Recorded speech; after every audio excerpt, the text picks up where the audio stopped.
I'm going to start by saying that in most equations, all of the variables present have dimension. The most common dimensions that we encounter are length, which we usually measure in meters, mass, which we usually measure in kilograms, and time, which we usually measure in seconds. We also encounter things like population, which we might measure in number or thousands of individuals. And maybe a couple of other dimensional quantities, but this covers most of the dimensional quantities that we're going to encounter in the near future. When we're given a variable, let's say v, a velocity, we're often, from hopefully some knowledge of basic physics, able to identify the units. So we know that velocity is distance over time, and so that would be units of L for length over t for time.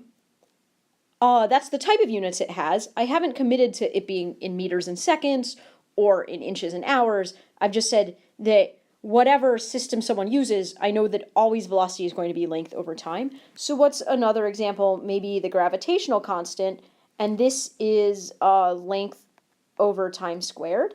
And another good example might be mass. Mass is always in some units of mass, capital M. So given an equation, dn dt equals Rn, for example, and so here n is population. This is an equation for population growth. We can identify the units of all of the variables involved. First, we're going to rewrite it so the variables are all explicitly visible. dn dt equals Rn. So we have three variables. We have n, we have t, and we have r. And we know that n is population, maybe I'm going to label that p, and we know that t is time, that gets a capital T.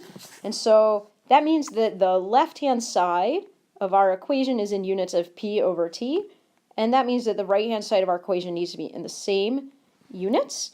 And so that tells us this n is in units of p for sure, and that means that for the equation to work out, r needs to be in units of 1 over time. I'm going to write that as t to the negative 1. Here's another example of an equation where I'm going to make all the variables explicit. D squared theta dt squared equals negative b d theta dt. This is an equation of motion that I found in the book, and I'm going to make a chart again of all of the variables, units. Okay, the variables are, there's an m, there's an r, there's a t, there's a theta, there's a b, there's a g. M always means mass, so m is in units of mass. T always means time, t is in units of time. Theta is usually considered to be dimensionless. It's usually considered to be unitless, so we're just going to say it's a number. It's not obvious what the units of B are, and G is the gravitational constant. It's usually in meters per second squared, so that's length over time squared. From what I've already filled in, we're going to infer all the other units present in this problem. So on the left-hand side, we know that we have a mass, and then we have a blank unit, and then we have number over time squared, and this is equal to negative, there's a blank here because we're not sure what units B is in, number over time. Okay, we can immediately tell from this that there's a difference in both mass. There's a mass over time over here that's not present over here. So we are going to have at least a mass over time in this thing, I bet. Okay, and then we have this last term.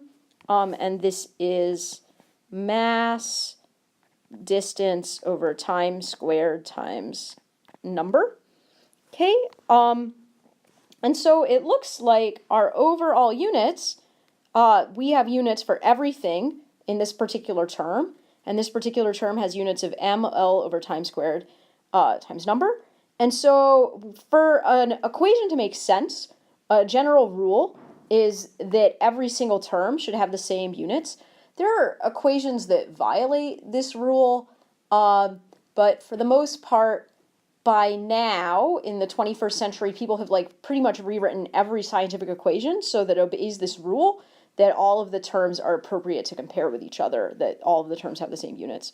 Okay, so our overall units are ml over t squared number, and so that means here in this spot we're going to need an ml over t, and here we're going to need an L, and so that tells us that R has units of L, and B has units of ml over t.